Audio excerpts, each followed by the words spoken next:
The beginning after the end के एक नए एपिसोड में आप सबका स्वागत है। पिछला एपिसोड बहुत खतरनाक था। हमने उसमें देखा आर्थर को नई पावर्स जगाते हुए और ऐसे फाइट करते हुए जैसे हमने कभी उसे फाइट करते हुए नहीं देखा। अगर आपने पिछले सारे एपिसोड्स नहीं देखे हैं जाके देख लो, लिंक डिस्क्रिप्शन और कमेंट बॉक्स में दे दूंगा। अब आगे एपिसोड के शुरू में हमें दिखाया जाता है अब सब उस जगह पे एग्जामिन करने आए हैं। कुछ देर बाद हमें एक घर पे दिखाया जाता है। सैमंथा को देखते हैं, उसकी हालत बहुत ज़्यादा ख़राब है। दूसरी तरफ किसी जगह हम आर्थर और बाकी सबको बैठे हुए देखते हैं।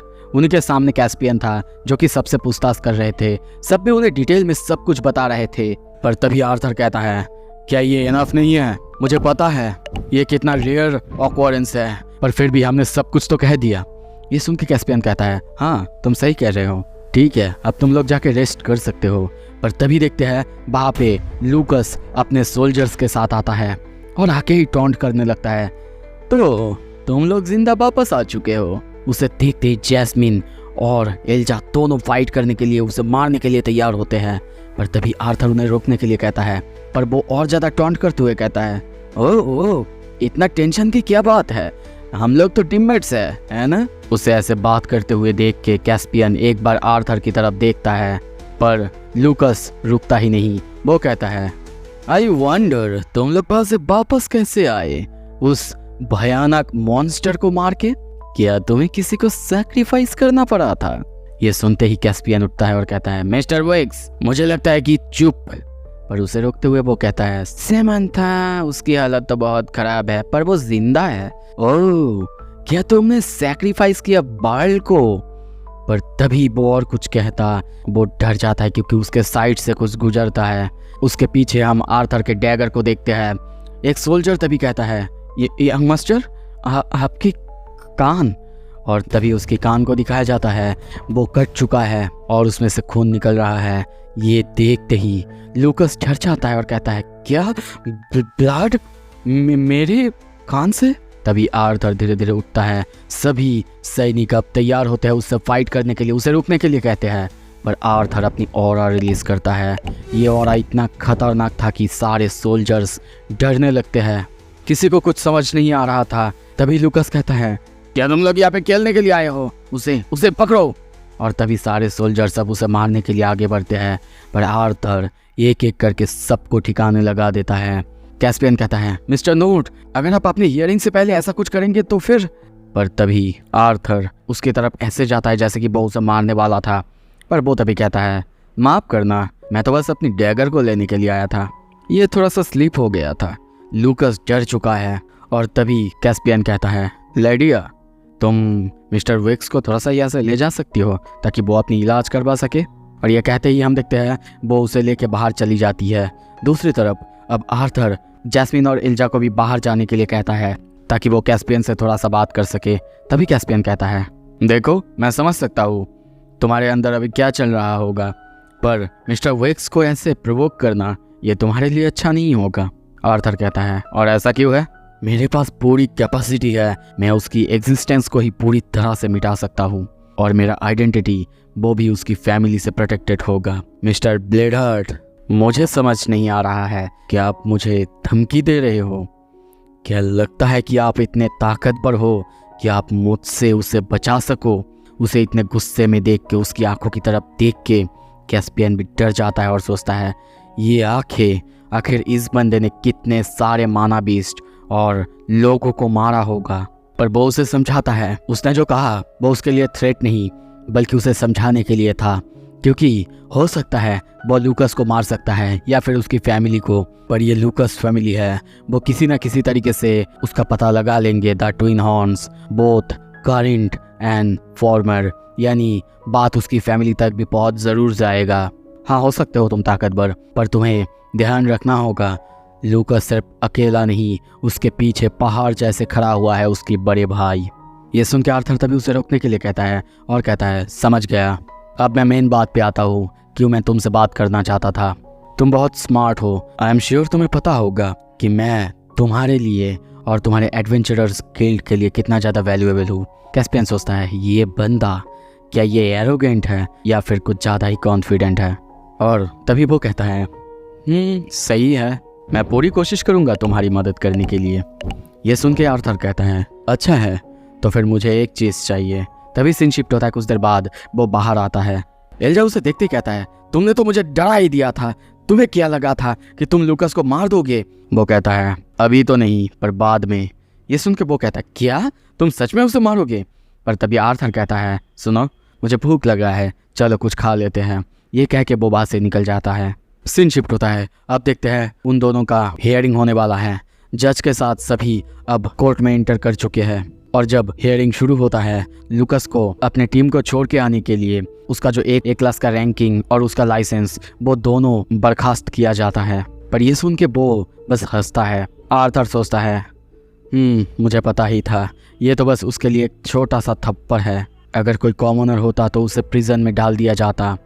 और तभी देखते हैं आर्थर की सुनवाई शुरू होता है। जज उसे पहले देख के सोचता है तो ये बंदा है जिसने कि सिंगल हैंडेडली एक एस क्लास मानवीस्ट को हराया है। और तभी देखते हैं वो जज अब आर्थर को लूकस के आसपास आने से भी मना कर देता है, क्योंकि लूकस के खिलाफ उसने दुश्मनी दिखाई थी। यहाँ तक कि उसे जायरस सिटी से भी बैन कर दिया जाता है जब तक कि लूकस जायरस एकेडमी ज्वाइन न कर ले। ये सुन के तभी पता नहीं क्यों आर्थर को हम थोड़ा सा स्माइल करते हुए देखते हैं। पर तभी वो चिल्लाता है सर, मैं आपकी इस पनिशमेंट को ऑब्जेक्ट करता हूँ। क्यों मुझे ऐसे पेनलाइज किया जा रहा है जबकि लूकस ने बिट्रे किया था? मैं तो टेंशन में ही था, सबके साथ फाइट कर रहा था। जज कहता है हाँ, तुम्हारे सिचुएशन के बारे में हमें पता है और इसी वजह से हम तुम्हारे लाइसेंस को रिवोक नहीं कर रहे हैं। तुम अभी भी एडवेंचरर बन सकते हो, तुम्हें बस वेक्स फैमिली के खिलाफ नहीं आना है, बस इतना ही। ये सुनते ही लूकस गुस्सा करने लगता है, कहने लगता है उसके मास्क के पीछे वो बंदा कौन है यहाँ पे किसी को नहीं पता, तो फिर वो मास्क उतार के कभी भी मेरे पास आ सकता है, मुझे कुछ भी कर सकता है। पर उसकी ये बात सुन के भी कोई भी कुछ नहीं कहता। कुछ देर बाद जब सुनवाई खत्म होता है, लूकस गुस्से में जा रहा था, तभी चिल्लाते हुए आर्थर को देखते हुए कहता है ये तुम्हारे लिए अच्छा होगा कि तुम मुझसे 5 शहर दूर रहो। आर्थर कहता है तुम ऐसे ही थ्रेट देते हो, क्या तुम्हें डर लगता है बच्चे? ये सुनते ही वो डर जाता है और वहाँ से निकल जाता है। आर्थर भी जाने लगता है। तभी देखते हैं एक बंदा उसे बाहर ले जाना चाहता था, पर तभी वहाँ पे वही जज जाता है और वो कहता है ठीक है, मैं आर्थर के साथ जाता हूँ, आप जाइए।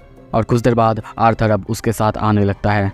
जब वो दोनों जज के रूम में आते हैं, जज उसे कहता है मैं तुम पे विश्वास करता हूँ कि तुम हमारे फैसले से खुश हुए मिस्टर नोट। वो कहता है हाँ, ये बहुत अच्छा था, thank you so much for your cooperation. पर ये सुन के वो कहता है हाँ, ये तुम्हारे लिए नहीं था, वैसे अच्छा होगा कि इसके बाद कोई प्रॉब्लम ना हो, क्योंकि हम हमेशा तुम्हें छुपा के नहीं रख सकते वेक्स फैमिली से जब तक कि तुम उनके खिलाफ कुछ एक्शन न लो। आर्थर कहता है ठीक है, इसके बाद से मैं केयरफुल रहूँगा। पर वो जज वो कहता है ठीक है, हमने तुम्हारी मदद की है तो ये बात तुम याद रखना। आर्थर भी कहता है बिल्कुल सर, क्योंकि मुझे पता है द एडवेंचरर्स गिल्ड वो कितना रिसोर्सफुल है। एटलीस्ट आप लोगों को पता है कि किसे क्या देना चाहिए और कैसे रिस्पेक्ट करना चाहिए, मैं याद रखूँगा। और ये कहते हुए वो निकल जाता है।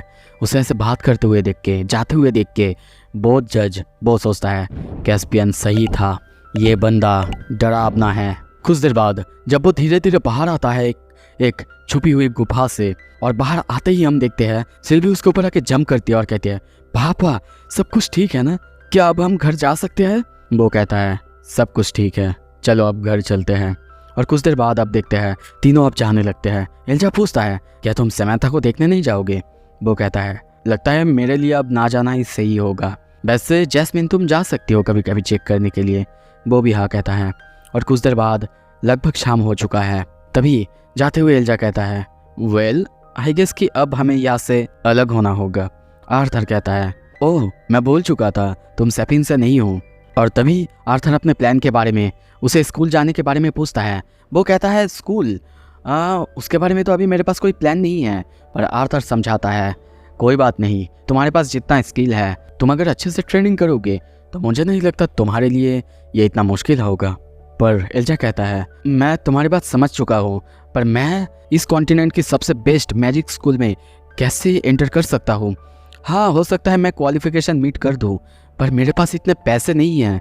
पर आर्थर तभी उसे पकड़ते हुए कहता है इस बारे में तुम्हारे बड़े भाई को चिंता करने दो, तुम्हें चिंता करने की ज़रूरत नहीं है, सब कुछ मैं ही हैंडल कर लूँगा। जैस्मिन क्या तुम इसे घर ले जा सकते हो? हमें सबसे पहले इसको टेक केयर करना होगा। वो कहता है तुम इस टोन में बात ना करो तो ही अच्छा है। पर तभी आर्थर को कुछ महसूस होता है और वो कहता है अच्छा तुम लोग थोड़ा सा जाओ, मुझे यहाँ पे और एक काम है, मैं अभी आता हूँ। और तभी पीछे घूमते हुए कहता है बाहर आ जाओ। हम उसके पीछे कैस्पियन को देखते हैं। वो कहता है आई एम ग्लैड कि तुमने सबसे पहले उन्हें यहाँ से जाने को कहा। वैसे अच्छा ही हुआ, सब कुछ बिना किसी के मरे ही सॉल्व हुआ। और यह सुनते ही आर्थर गुस्से में देखते हुए कहता है लोग मरे हैं, इसे याद रखना। ये सुन के वो थोड़ा सा डरता है और कहता है ऑफ कोर्स। और तभी देखते हैं वो उसे एक पैसे से भरा हुआ पोटली देता है। जब आर्थर पूछता है ये किस लिए, वो कहता है ताकि तुम और थोड़ा सा प्रिकॉशियस हो सको। ये सुन के उसे याद आता है प्रिकॉशियस, उसने तो सिल्वी को देखा था है ना। पर तभी उसके पीछे एक रोशनी होता है। हम उसके पीछे सिल्वी को देखते हैं जो कि पूरी तरह से एक नई रूप में आ चुकी है और कहती है पापा ये बेटर है ना। आर्थर पूछता है तुम्हारे पास आखिर कितने फॉर्म हैं। वो कहती है मुझे नहीं पता, मैं बहुत थक चुकी हूँ, गुड नाइट पापा। सीन शिफ्ट होता है। कुछ देर बाद अब हम देखते हैं आर्थर अपना रूप धीरे धीरे बदल रहा था और तभी वो बिना मास्क के सामने आता है और सिटी के अंदर एक दुकान पे तभी आता है और कहता है मेरे पापा ने कहा कि मुझे यहाँ से कोई डायमेंशन रिंग खरीदनी चाहिए। पर वो बंदा कहता है सुनो बच्चे, हो सकता है कि डायमेंशन रिंग छोटे होते हैं पर तुम्हें पता है वो बहुत महंगे आते हैं।